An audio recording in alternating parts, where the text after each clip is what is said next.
All right, guys, lesson 3.11 is the last lesson for this chapter, dividing powers. So basically when we divide, things are going to cancel out. We'll do 3 examples here at least. Okay, so let's start with the easy one. X to the 5th over x squared. Okay, divided, right? Like a fraction, like dividing. So let's write it out like we did on the last assignment. Remember, x to the 5th, and then x to the 2. And what's going to happen is you can cancel. You know, if something's the same in the top and bottom, you can cancel it out. It just becomes a 1. Just becomes a 1, okay? So really, we're just talking x to the 3rd over 1, which is just x to the 3rd, okay? So basically, 2 of the x's cancel. Okay, stay with me, though, because there is some other things that come up here. Okay, let's say we got 3x squared y to the 3 over x y to the 5th. Oops, there you go. Okay, write that one down. Let's write it all out. Let's see, if you expand these all out, that's what I'd like to see on your work, to show me you understand what's going on here. X and then y to the 5th. Okay, what's going to happen there? Well, an x and an x can cancel, right? X divided by x is just 1. And then a y and a y can cancel. A y and a y can cancel. Y and a y can cancel. Okay, look what's left. We got 3x in top, right? In the bottom, we've got y to the 2. So in that case, the y's wind up in the bottom because there's more of them in the bottom. Okay, the other thing you're going to deal with,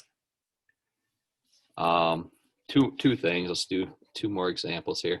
One is if there's numbers in the top and bottom, 3x to the 4th over 9y, I'm sorry, x. Let's just keep it simple. Okay, I mean, the x's we just talked about like this. But the 3 and the 9, we just are going to reduce that fraction. So really it's a 1 and a 3, right? If I reduce this down, and then it's, as far as the x's are going, it's x to the 3rd. So really we're just talking x to the 3rd over 3. Okay, the last thing, guys, is what if we have some negative exponents in there? Okay, there's a few of these that have negatives.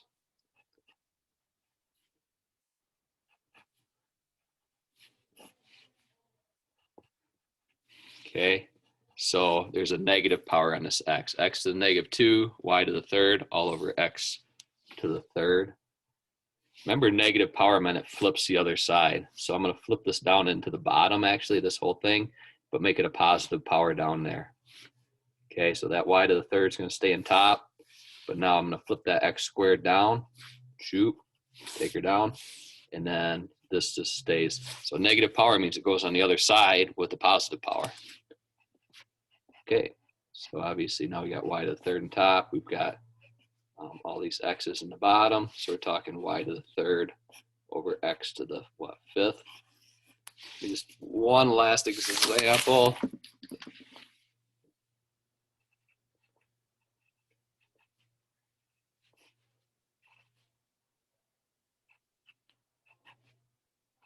Okay, let's say there's something like that. Negatives in the bottom, negative power in the bottom and negative power in the top. Okay, what's it going to look like? 3 and a 6 you can reduce down to 1 and 2, right? As far as the x's, okay, I'm going to move that one down. I'm going to keep that one there. The y's, I've got 3 in the top. They're all multiplied. And then this one I'm going to slide up, okay, because it's a negative power. Okay, so negative power goes the other side as a positive. This one goes the other side down there. So really, we're looking at this scenario. So final answer, what do we got? Y to the 4th in top, and then 2x to the 3rd in the bottom. Okay, that's all you need to know for today, guys.